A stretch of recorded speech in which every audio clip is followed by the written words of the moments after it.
An action-packed Saturday at the Moody Center with Texas men's basketball absolutely dominating over West Virginia and women's basketball capping off a 20-point win over TCU. Plus, a deep dive into Super Bowl 57. All this and more coming up on College Press Box.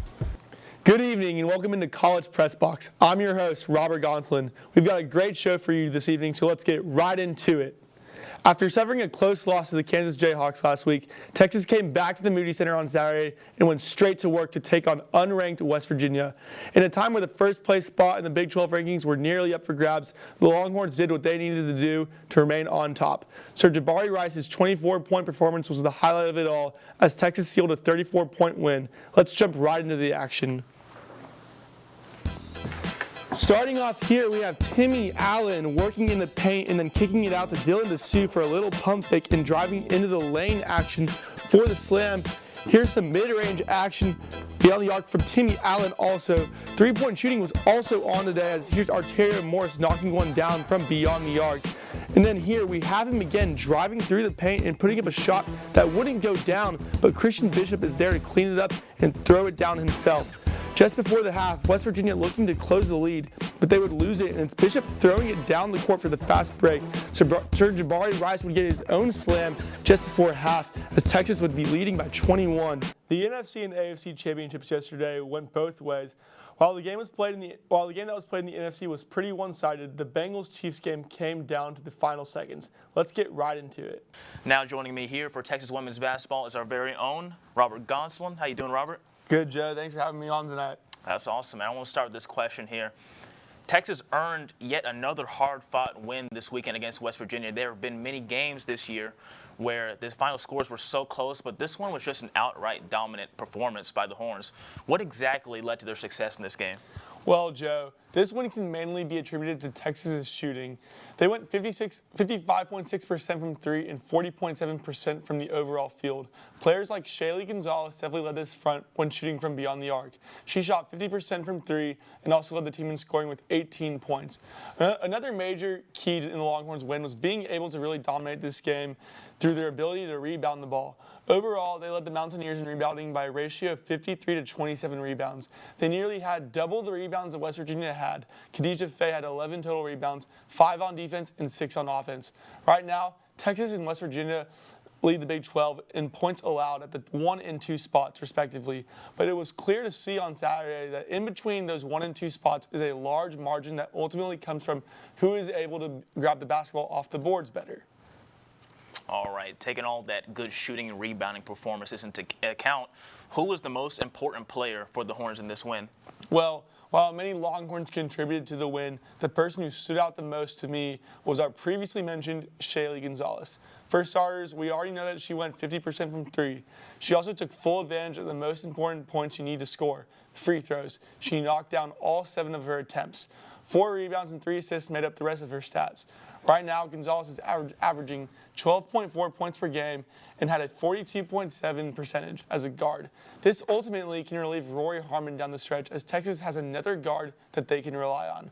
Whenever Harmon is taking a rest and the Longhorns need someone else to bring the ball up the court, Shaylee Gonzalez's performance against West Virginia definitely proves she's the one that they can rely on to do it. That veteran leadership taking more of a toll recently. Now Texas has a very important game coming up. Oklahoma, not only is this matchup big for rivalry purposes, but it's also extremely important for the first place spot in the Big 12 Conference. So what does Texas need to work on in order to overcome this matchup? Right. So Oklahoma is a very talented team. Right now they are tied with Texas for first place in the Big 12 standings with a 12-3 conference record. Now, in the first matchup that these two teams played, Texas won by 20 points, but this doesn't exclude the fact that Oklahoma is a solid team. So what does that need? What does Texas need to do, you ask? Well, be on your defensive A game and fight for those rebounds. Oklahoma leads the Big 12 in scoring, averaging 86.7 points per game. They also have the second highest field goal percentage, which is a 46 flat. Their guard, Taylor Robertson, is tied for first in the conference with 3-pointers made. If Texas really wants to win, they're going to have to defend well. But that's what they're good at. As I said just a second ago, the Longhorns have allowed the least amount of points in the Big 12. So it's going to be top offense versus a top defense, and it's nothing that Texas can't handle. But let's get back to Oklahoma. They also have the top team in the Big 12 for defensive rebounding. So whenever shots don't quite fall down for the Sooners, Texas will really need to get aggressive and fight for as many second chance points or take away as many second chance points from the Sooners as possible. The more points that the Horns get off of second chances, the better shot that they will have at creating a bigger lead. This Saturday's matchup is going to be filled with lots of talent, as it's the Big 12's top two teams battling out for the number one spot. If all goes to plan, fans on both sides, Oklahoma and Texas, should expect to see a tough but very fun matchup play out. Look forward to this rivalry matchup being rekindled once more now for the women's team. Thank you for joining us, Robert. Thank you, Joe, for having me. Welcome back into College Press Box. Let's recap some Longhorn sports from the past week. Big news here to start us off. Texas, Oklahoma, and the Big 12 came to an agreement that the two schools will leave the conference after the 2023-24 season and join the SEC. The Longhorns will join the prestigious athletic programs like Alabama, Georgia, and Kentucky, while also renewing their storied rivalry with Texas A&M. The first of Longhorn sports in the SEC that you will see will come in the fall of 2024.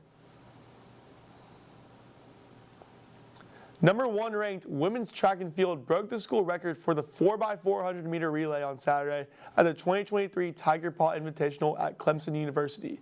The record-breaking time of 3 minutes and 26.73 seconds took down the record held since 2014, which was a time of 3 minutes 27.42 seconds. Saturday's relay team was run by Rachel Helbing, Razdia Adeleki, Julian Alfred, and Kennedy Simon. Texas X and reigning Masters champion Scotty Scheffler won the Waste Management Phoenix Open on Sunday afternoon, finishing with a total score of 19 under 265. It is Scheffler's second consecutive win of the tournament, as he also took home last year's trophy.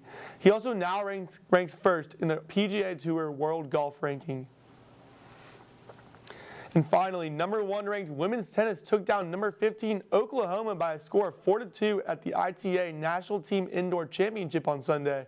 The team now improves to 8-1 and will take on Stanford at home on Saturday, February 25th. Taking a look ahead at this week in Longhorn sports, on Wednesday, we have softball taking on Lamar at 6 p.m. on the Longhorn Network. Friday, softball again in the Texas Classic, also on Longhorn Network. But on Saturday, men's basketball taking on Oklahoma in the Red River Showdown at 1 o'clock p.m. on ESPN+.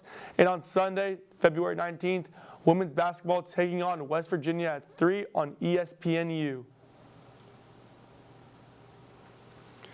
That'll wrap things up for us in the studio on this week's episode of College Press Box. Make sure to tune into our other shows this week, including College Crossfire on Wednesday nights and Want to Know Sports on Friday mornings.